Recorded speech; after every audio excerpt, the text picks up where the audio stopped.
계속 진행하도록 하겠습니다. 그래서 그러면 이제 아까 사실은 잘렸습니다. 잘렸는데 뭐 그 잘린 부분 어쩔 수 없긴 치고 조금 아쉽긴 하지만 다음에 뭐 얘기하는 걸로 하고 처음부터 녹화 안 된 줄 알았어요. 그러니까 30분이라도 건져가지고 전 집에 갈 뻔했습니다. 화나가지고 다 녹음이 됐었어. 그러면 이제 정리해서 최종적으로 그냥 팁을 준다면 네, 뭐 사실 한 과목의 팁을 드리는 거는 큰 의미가 없어 보입니다. 왜냐면 전체 과목을 다 하셔야 되고 저는 그래서 좀 마인드적인 측면에서 항상 공부를 중심에 두시고 너무 스스로를 안 믿으셨으면 좋겠습니다. 저는 오히려 맹신이 안 했습니다. 네, 나는 할 수 있다라는 건 물론 저는 그렇게 했습니다만은 근데 이게 장점과 단점이 같이 있는데 의지에 너무 많은 것을 본인이 과대평가를 하게 되면은 결국 의지는 흐려지거든요. 남는 건 습관밖에 없더라고요. 오케이. 네. 작심삼일인데 뭐 어떤 사람들은 뭐 작심삼일을 뭐 1년에 100번 하면 되는 거 아니에요. 물론 맞는 말입니다. 근데 그게 대단히 힘들고 의지가 오늘 아무리 강한 의지를 가졌더라도 일주일 뒤면 또 흐려지는 게 사람인지라 그럴 때 너무 자책하지 않으셨으면 좋겠고 저는 당연하다고 생각하셨으면 좋겠어요. 그리고 그냥 다시 시작하셨으면 좋겠습니다. 그렇게 하시면은 아마 좋은 결과 아마 얻으시지 않을까 그렇게 생각합니다. 네. 좀 희한한 게 이제 단기 그러니까 지금 내가 볼 때는 딱 적당하게 합격을 한 거잖아요. 한 2년 정도 최근이니까. 그러니까 제일 이상적인 수험 기간을 가지고 합격한 분들을 이제 인터뷰를 해보면 이게 이제 내 같은 경우는 내가 이제 교육 컨설팅을 할 때 교육 프로그램을 짤 때는 그냥 과학적인 측면에서 장기 기억 장치나 뭐 이런 측면에서 접근을 하는데 맞아 떨어져요. 그러니까 내가 제일 중요하게 강조하는 게 의지는 중요치 않아요. 의지로 모든 게 다 해결될 것 같으면 다 이론을 낼 수 있어요. 근데 제일 중요한 거는 이제 그거는 이제 지민씨는 습관이라고 표현한 거고 네. 전문적인 용어로는 패턴이라고 합니다. 아 패턴. 네. 그러니까 생활 습관도 포함이 되고 본인의 어떤 관점들, 내가 가지고 있던 어떤 생각의 원칙들 다 광범위하게 표현해서 패턴이라고 합니다. 그러한 패턴들이 그러니까 성취를 낳을 수 있는 패턴이냐, 아니면 결과물을 내지 않는 패턴이냐가 달라집니다. 그다음에 직종에 따라서 예를 들면 이제 학자들은 사실은 뭐 논문을 써서 결과물을 내야 되겠지만 깊이 있게 쭉 파고 들어가면서 사색과 철학을 많이 요하는 분야 쪽은 패턴이 단기 성취를 나타내는 패턴이 아니에요. 그러니까 그런 분들은 공무원 시험이 정말 안 맞아. 머리는 정말 똑똑한데도. 근데 이런 공무원 시험은 진짜 아까 얘기했듯이 밑빠진 독에 진짜 단기로 확 부어가지고 결과물을 도출하는데 본인이 그런 승부의식도 있어야 되고 그 다음에 본인을 맹신하지도 않고 그 다음에 또 조금 잘 된다고 또 일비하지도 않고 대신에 습관이 그런 산출물들을 내는 습관이 딱 잡혀있는 공부 습관, 네. 생활 습관 그걸 강조하는 거예요. 네, 저는 많은 분들이 좀 막 오늘 공부가 안 되면은 오늘 왜 공부 안 되지? 불안해하고 자책하고. 네. 그런데 오늘 하루가 물론 엄청 중요한 하루긴 하지만은 수험 기간 전체로 보면은 그 오늘 하루 안 된 것 때문에 기분이 나빠서 내일 영향이 받는 게 더 크거든요. 저는 요거 말씀 못 드렸네요. 시험 기간 전체에 있어서 시험에 가까워질수록 그 하루의 가치가 더 높아집니다. 그러니까 오늘보다 내일이 가치가 더 높습니다. 내일보다 모레가 더 가치가 높고.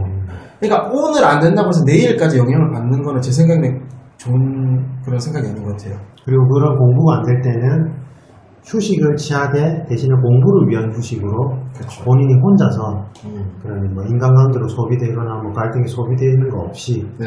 뭐 혼자서 뭐 영화를 보든지 혼자서 술을 먹든지 혼자서 잠을 자든지 이런 형태로. 네, 그렇게 하면은 정말 좋을 것 같습니다. 참 인간관계가 참 힘든 점이 많아서 내 마음대로 되는 게 아니거든요. 그래서 물론 그 친구든지 뭐 남자친구든지 여자친구든지 뭐 아니면 뭐 다른 분들 아니면 동생들이라도 그 사람들 만나서 기분이 좋아질 수도 있지만 안 좋아질 수도 있거든요. 충분히. 그러면은 근데 그거는 내가 마음대로 할 수 있는 게 아니니까 제가 도박을 걸어야 되거든요. 근데 저는 그거는 좀 싫더라고요. 확실하게. 네. 리스크. 이 기간에 있어서 리스크를 저는 감수하기 싫었기 때문에 최대한 확실한 방향으로, 불확실 없애는 방향으로 갔거든요. 그게 진짜 중요한 거예요. 그러니까 제가 장수생들 최소 3년에서 5년, 그러니까 만약 9급 기준 치든 7급 기준 치든 5년 이상 넘어가는, 4, 5년 이상 넘어가는 사람들 이렇게 분석을 해보면 정말 공부에 방해되는 생활 습관들이 하나씩 있어요. 뭐 예를 들면 주기적으로 친구들이 부르면 쪼르르 나가서 술 먹고, 그걸 이제 아까 본인 말하는 휴식으로 합리화시켜버려요. 그럼 공부하면 되지. 근데 그게 리듬이 계속 깨지거든. 아니면 가족들과의 모임에 계속 참석을 해요.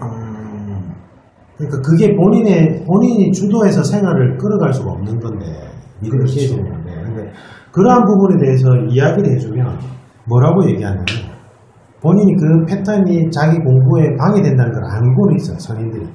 근데 대부분에 하는 말이, 언제든지 그건 내가 의지로 이렇게 할 수 있다. 그거 말고 뭔가 다른 팁을 달라야 돼요. 그러니까 무슨 말이냐면, 담배 끊는 사람들 치고, 저는 언제든지 담배 끊을 수 있습니다. 담배 끊는 걸 의지의 문제로 착각하는 사람들은 담배를 못 끊어요. 그렇죠. 절대 못 끊어요. 의지는 흐려지긴 말이죠. 나도 지금 한 3번 만에 성공을 했는데, 겁이 나. 난 담배를 겁이 나. 그러니까 내가 지금 담배를 다시 피게 되면 절대 못 끊을 만큼 담배가 무서워. 그래서 그 공포감에 질려서 계속 하루하루를 버티는 거지. 지금 끊은 지가 10년이 나 돼가도 아직도 생각이 나요. 이게 중독성이. 근데 언제든지 나 담배 끊을 수 있어. 근데 뭐 이렇게 뭐 내가 안 끊고 싶어서 안 끊는 거야 이런 사람 치고는 끊는 사람은 못 봤다. 그러니까 두려움을 박해야 되는 거거든요. 나는 이걸 끊을 수 있다가 아니고 실패할 수도 있다는 두려움을 오히려 그래서 나는 노력해야 된다. 네. 그렇기 때문에 이걸 도와줄 수 있는 다른 방법을 끊임없이 찾아야 돼요. 전략을 찾거나 내 의지를 더해줄 수 있는 방법을 찾아야 돼요. 동기를 강화해 줄 수 있는. 그렇게 하지 않고 그냥 의지로 단순화시켜버리면 물론 때로는 이제 그런 단순함이 또 도움이 될 때도 있거든요. 일단 부딪혀보고 일단 뭐 그러면 실패할 수도 있죠. 근데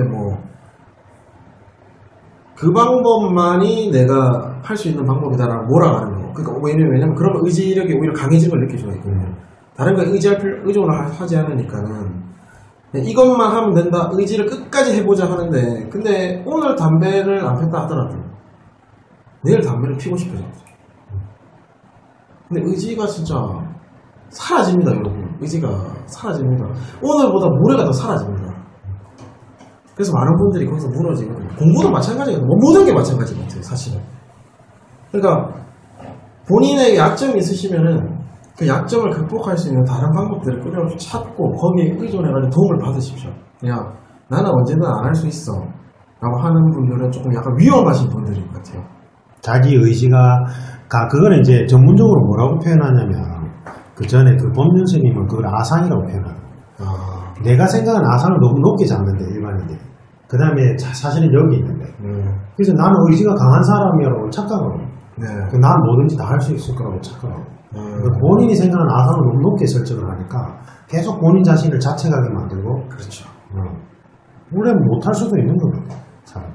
아니, 못할 수 있고 원래 사람은 그렇게 저는 강한 존재가 아니라고 합니다. 저는 저를 믿지 않습니다. 저는 안 믿기 때문에 그렇기 때문에 더 치밀하게 뭔가를 준비하고 다른 방법을 찾는 것 같아요. 언제든 실패할 수 있다고 생각하기 때문에 다른 어떤 대안이 있는 거 아닌가, 더 좋은 방법을 찾고 더 좋은 선생님도 그래서 많이 찾았던 것 같아요. 물론 이제 확신이 들었을 때는 이제 그 선생님 계속 가긴 했지만 그 전에는 계속 선생님 바꿨던 것 같아요. 그러면 내가 이제 와서 고시학원가 쪽에 와서 제일 놀란 게 우르르 몰려가더라고.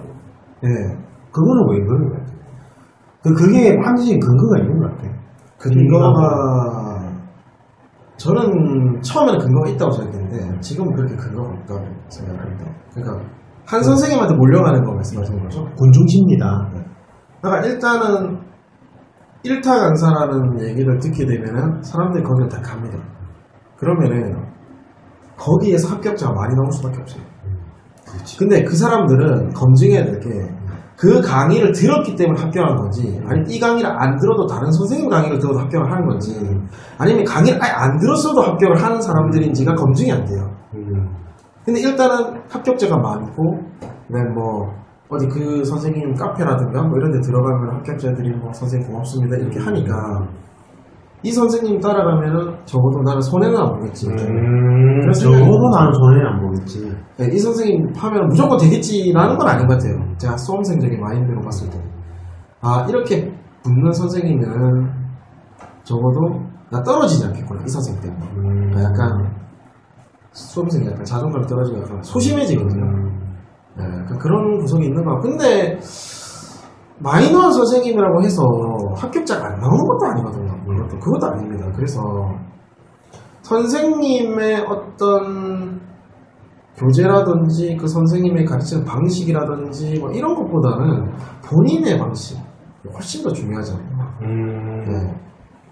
진짜 저는 진짜 깜짝 놀란 게 합격자들하고 얘기를 하는데 제가 듣도 보도 못한 선생님을 들었단 말이에요. 근데 거기 성적이 좋아요. 저는 그때 약간 이렇게 생각을 그때 했었던 것 같아요. 그래서 본인이 사실 노력만 하고 한다면은 공부는 본인이 하는 거잖아요. 내가 익히고 내가 헷갈리는 건 내가 정리해야 돼요. 물론 그거를 조금 선생님이 잘해가지고 줄여줄 수는 있겠지. 근데 거기까지죠. 외우는 것도 내가 해야 되고 숙제하는 것도 내가 해야 되고 문제를 푸는데 얼마나 빨리 풀 수 있고 내가 얼마나 실수를 안 할 수도 있는 것도 내가 해야 되는 거니까. 혹시나 또 녹화 안 되고 있으면 싶었지. 이제 경계하셔야 돼요. 우리는 우리끼리 셀프로 찍고 있어서 누가 찍어주는 게 아니에요. 전혀 누가 찍어주지 않습니다. 계속 확인하고 있어요. 네. 저희가 다 해야 됩니다. 선생님 편집도 하시고. 찍어주는 분이 좀 나타나셨으면 좋겠습니다. 조만간 한번 오시면 제가 밥도 사드리고 이렇게 할 수 있을 것 같습니다. 네. 근데 그거를 학문적 표현이라고 좀 보기 힘들지만 공부 설계 그러니까 그런 측면에서 표현하자면 그걸 뭐라고 표현하냐면 그 이제 단적으로 표현하자면 이런 거 같아요. 백종원 씨. 그러니까 보편적인 입맛에 맞게끔 요리를 하느냐. 그분의 요리가 그렇게 뭐 사실 사람마다 호불호가 갈리겠지만 보편적인 입맛에는 맞는데 내 입맛에는 안 맞아 진짜. 나는 솔직히 그분 그런 식당 프랜차이저 중에 새마을 뭐 고깃집인데 거기 말고는 맛있다고 못 느껴본 적이 없는 것 같아요. 그러니까 그게 보편성을 가지느냐. 그러니까 이제 그거를 뭐라고 표현하냐면 언어 그러니까 표현 문체가 일단 그러니까 기본적으로 고시학원가에서 강의를 개설하려면 기본적인 실력은 다 검증이 된 상태예요. 그럼요. 교육기업에서는 그게 시간, 장소, 임대비가 높기 때문에 검증이 안 돼 있으면 강사로 그런 그 계약관계를 안 맺어요. 관상까지죠. 뭐라지?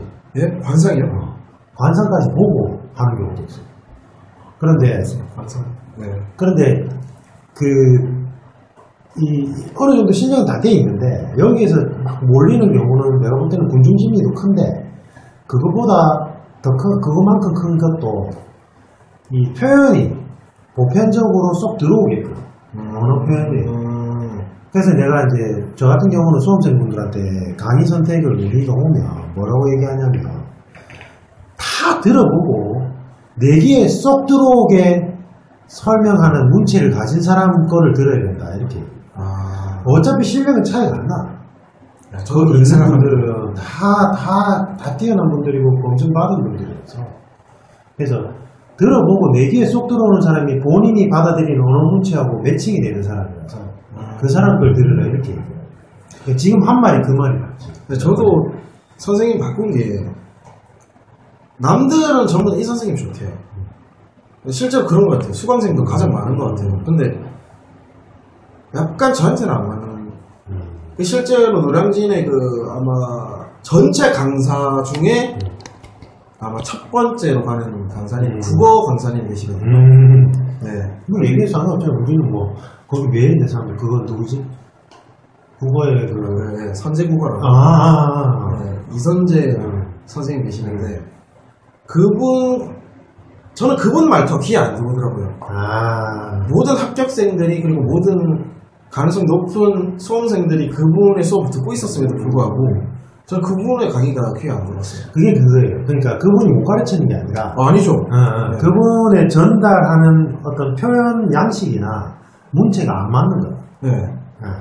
그래서 다른 분 수업을 들었는데 그분도 꽤나 알려져 있긴 했지만 이분의 턱없이 부족한 수강생들이 이게 인지도인데 네. 근데 저는 그분이 가장 좋았어요. 네.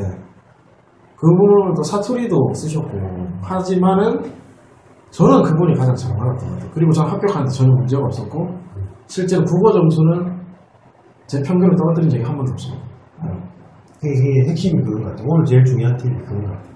그러니까 어쨌든 그 선생님을 잘 선택해야 되는데 몰려가는 쪽으로 우르르 선택을 하지 말고 네. 직접 다 들어보고 본인 귀에 쏙 들어오는 사람 네. 그런 걸로 듣는 게 네. 좋다. 어느 정도 다 실력이 없으니까. 그쵸. 실력은 뭐 다 비슷한 것 같죠. 다들 대단하시기 때문에 검증이 안 돼 있으면 그걸 못 쓰는 거예요. 그럼요. 그러니까 이제 그 보편적인 입맛에 맞게끔 가느냐 안 가느냐 그 차이인 거지. 그쵸. 요리로 치면. 이제 그 와중에도 막 보편적이긴 하지만 또 자기하고 안 맞을 수도 있거든요. 그러면 과감하게 갈아타십시오. 타셔도 됩니다. 합격할 수 있거든요. 그게 그렇게 큰 장난은 아닙니다. 맞죠? 그거는 뭐 감사합니다. 오늘 우리 저기 합격 노하우. 네. 감사합니다. 도움이 된다면 정말 기쁘겠습니다. 개별적인 수업 문의는 받지 않겠습니다. 바빠요. 바쁩니다. 요즘에 좀 많이 바쁘려고 왜냐면 재정이 생기려고 합니다. 그 이제 우리 클럽도 같이 하고 네, 정말 춤클럽이 아니라 운동클럽. 영입니다. 그래서 다음에 궁금한 사항이 있으면 거기 이제 유튜브 밑에 댓글 달아놓으시면 시간 나면 시간 나면 알겠습니다. 네, 감사합니다. 됐습니다.